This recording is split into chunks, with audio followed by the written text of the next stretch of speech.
परमात्मा का दिया ज्ञान है। हमने मनुष्य को भी भक्ति की आवश्यकता है और बहन बेटियों को भी परमात्मा की आवश्यकता है। और सबको बराबर का शरीर मिला है, एक जैसी मिट्टी है, एक जैसा परमात्मा ने दिमाग और व्यवहार दिया है।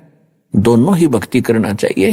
अपने बच्चों को साथ लावे, अपनी बहन बेटियों को साथ लाए, परमात्मा से जोड़ दे, फिर परमात्मा का उनका रक्षक हो जाएगा। तो हम भक्ति ना मिलने से, सत्संग ना मिलने से, हम अपनी सूझबूझ से जितनी अटकलबाजी हमने की वो सारी विपरीत की।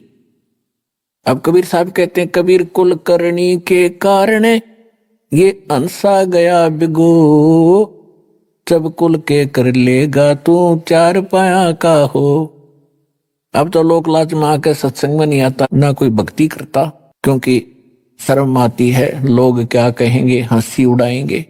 परमात्मा कहते हैं, जब यू कुल तेरे परिवार के लोग क्या मदद करेंगे, जिस समय तू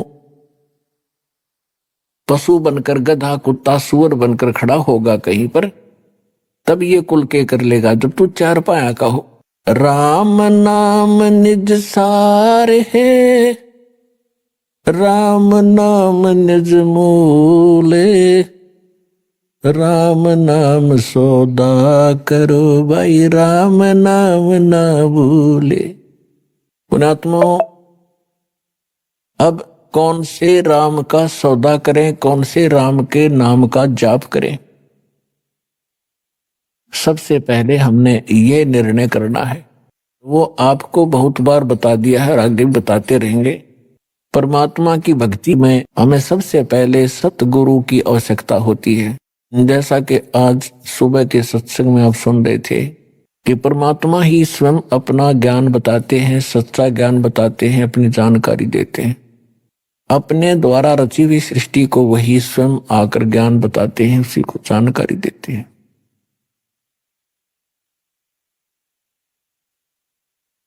परमात्मा चारों युगों में आते हैं। सतयुग में परमात्मा सत सुकृत नाम से आए थे। त्रेता में मुनिंद्र नाम था परमेश्वर का, और एक ऋषि रूप में दोनों युगों में वो रहे। बहुत सी पुण्यात्माओं को मिलते रहे, उनको तत्व ज्ञान से परिचित भी कराया, लेकिन समस्या यही अड़ी रही, जो अक्षर ज्ञान युक्त थे ब्राह्मण वर्ग, उनकी महिमा गनी थी।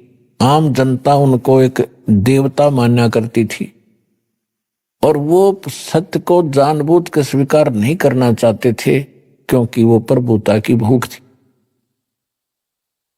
तो कबीर परमात्मा कहते हैं, राज तजना सहज है, सहज त्रिया का ने, और मान बढ़ाई ईर्षा दुर्लभ तजना ये। पर इनके तजे बिना भगवान मिले नहीं। तो परमेश्वर प्रत्येक युग में आए हैं, और द्वापर के अंदर वो करुणामय नाम से प्रसिद्ध हुए, और कलयुग में वो परमात्मा कबीर नाम से आए। और ये कबीर नाम परमात्मा का वास्तविक नाम है।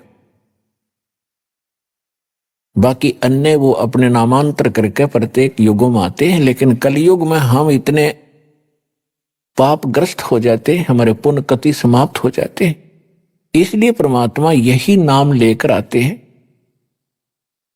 और परमात्मा के नाम बार बार बोलने से वैसे भी आत्मा पवित्र होती है।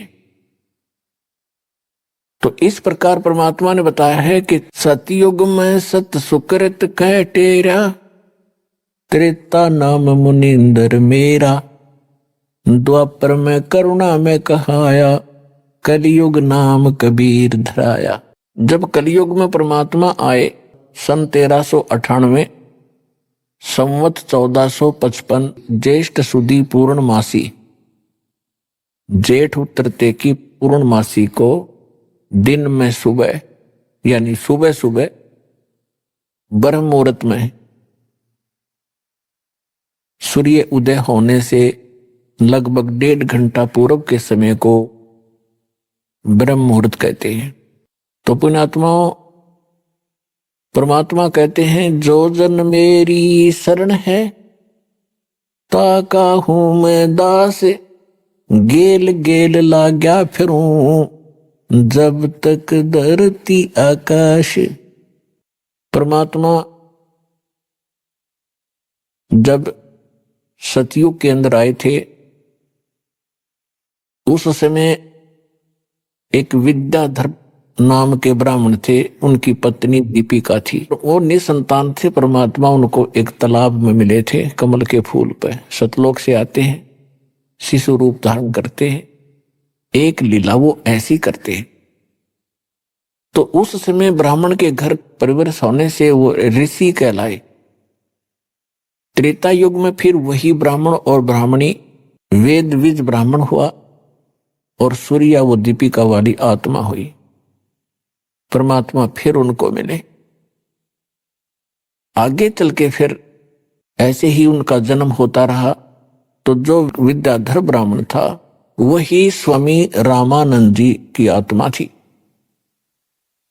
अब परमात्मा कहते हैं जो कभी मेरी एक बार शरण में आ गया, मेरे संपर्क में हो गया, उसको मैं पार करके छोड़ूंगा। तो पुण्यात्माओं, ऐसे ही आपके साथ परमात्मा बहुत योगों से है और आपका सौभाग्य है कि आज आपको परमात्मा ऐसे समय पर ले आया है, मनुष्य जीवन दे दिया है, प्राप्त करा दिया है कि शायद ये असंख्य युगों के बाद ये समय प्राप्त होता है। आप इस ज्ञान से परिचित होगे, परमात्मा के विधान से जब परिचित होगे तब आपको महसूस होगा सचमुच हम तो इसको खेल खेल सा समझ रहे थे, सत्संग में आगे और चले गए, भक्ति कर रहे हैं, अच्छी बात है, बढ़िया ज्ञान है। लेकिन जब ज्ञान की गहराई में आप जाओगे आप हक्के बक्के रह जाओगे। ये हो क्या रहा है? वही भगवान बड़ी दया करी दाता, हमने कौन से जन्म में ऐसे पुण्य किए थे जो आज हम ऐसे अनमोल नाम और अनमोल ज्ञान और ऐसे अनमोल भगवान की शरण में और ये मंत्र जाप कर रहे हैं। ये आपके युगों युगों के पुण्य आपके साथ है। आज बेशक कोई घसियारा है, कोई मजदूर है, चाहे बेशक रोग से ग्रस्त है, वो पाप कर्म आपके पिछले जन्म जन्मांतर के हैं, लेकिन आपके भक्ति के जो अंक हैं वो भी निराले हैं, अद्भुत हैं। और आपको वो दुख आपका वरदान बन गया जो सतलोक आश्रम आपको ले आया। और परमात्मा कहते हैं उस सुख के माथे पत्थर पड़ो, इसे सुख के आग लगा जिस तो भगवान की भूल पड़े। आज बने बैठे या अफलातून, कोई मंत्री, कोई एमएलए और बड़े आईएएस आईपीएस डॉक्टर इंजीनियर, और भूल गए भगवान। उनको झांक के देखना चाहिए अपनी पिछली दूसरी तीसरी चौथी पांचवी पीढ़ी पर, उनके पूर्वज कैसे रहा करते थे, कितना सिंपल उनका रहन सहन था, कितनी नेक आत्मा थी, कितना उनमें सद्भावना थी, कितने पापों से डरने वाले थे। और आज माया का ये भांग पी ली हमने और अहंकार भर गया। आज अफलातून बना बैठा, कल मृत्यु हो जाएगी उस इंजीनियर की, आईएएस आईपीएस की, मंत्री प्रधानमंत्री की, अगले जन्म में कुत्ता बना घूम रहा होगा। तो ये दुख अब याद दिलाए जा रहे, इस पर विचार करना पड़ेगा, नहीं तो बहुत दुर्गति हो जाएगी इस जीव की। तो परमात्मा कहते हैं मैं गेल गेल लाग्या फिरता हूं। कहते हैं जब तक तुझे पार नहीं कर लूंगा, इतना दम ले लूंगा। तो आपका तो वो समय आ गया, आप इनका पार हो जाओगे। परमात्मा का बहुत सा काम घट गया। परमात्मा आपके साथ युगों से भटक रहे हैं। 600 वर्ष पहले आए थे परमात्मा और 64 लाख शेष हो गए थे कबीर भगवान के। 64 लाख शेष, एक धानक के, एक जुलाहे के, एक झोंपड़ी में रहने वाले मजदूर के, और 64 लाख शेष हो जाना, जिसको आज हम एक भगत और संत कह के उसकी फाइल क्लोज कर रखी थी हमने। इन नकली आचार्यों और शंकराचार्यों के अज्ञान के आधार से हम लाल को कुर्डी में फेंक रखा था, कूड़े में, और कौड़ियों की गठड़ी बांध रखी थी, बैंक बैलेंस बना रखा था। वह भूल थी, अब वो भूल मिटेगी। तो पुण्यात्माओं, जब परमात्मा द्वापर युग में आए थे उस समय एक सुपच नाम के, सुदर्शन नाम के एक वाल्मीकि थे और परमात्मा को एक वाल्मीकि दंपत्ति जो निसंतान था वो उसको उठा लाए थे। परमात्मा ने शिशु रूप धारण किया था और कमल के फूल पर वो विराजमान होते हैं। प्रत्येक युग में एक लीला वो ऐसी करते हैं और उनका नाम था भिक्षु, उसकी पत्नी का नाम था गोदावरी। और सुदर्शन के जो माता पिता थे उन्होंने परमात्मा का नाम नहीं ग्रहण किया था। जब परमेश्वर द्वापर युग के अंदर एक लीला कर रहे थे, सुदर्शन को यह बात समझ में आ गई थी। सुदर्शन जी कौन थे? वो सुदर्शन वो थे सुपथ सुदर्शन जिनके बारे में हम सुना करते थे कि पांडवों ने एक अश्वमेध यज्ञ किया था, उनका यज्ञ संपूर्ण नहीं हुआ था और सुपच नाम के एक भगत ने, सुदर्शन सुपच ने वो यज्ञ पूर्ण की थी। तो वो सुपच सुदर्शन परमेश्वर कबीर जी के शिष्य थे और परमात्मा कबीर जी ही उस अपने भगत की इज्जत रखने के लिए उसका रूप बना के पांडवों की यज्ञ में गए थे और तब उनका शंख बजाया था। आज का जो विषय है, हम कुछ और विषय पर आपको सत्संग सुनाने जा रहे हैं, इसको विस्तार से नहीं बताएंगे। तो ऐसे भक्त थे वो।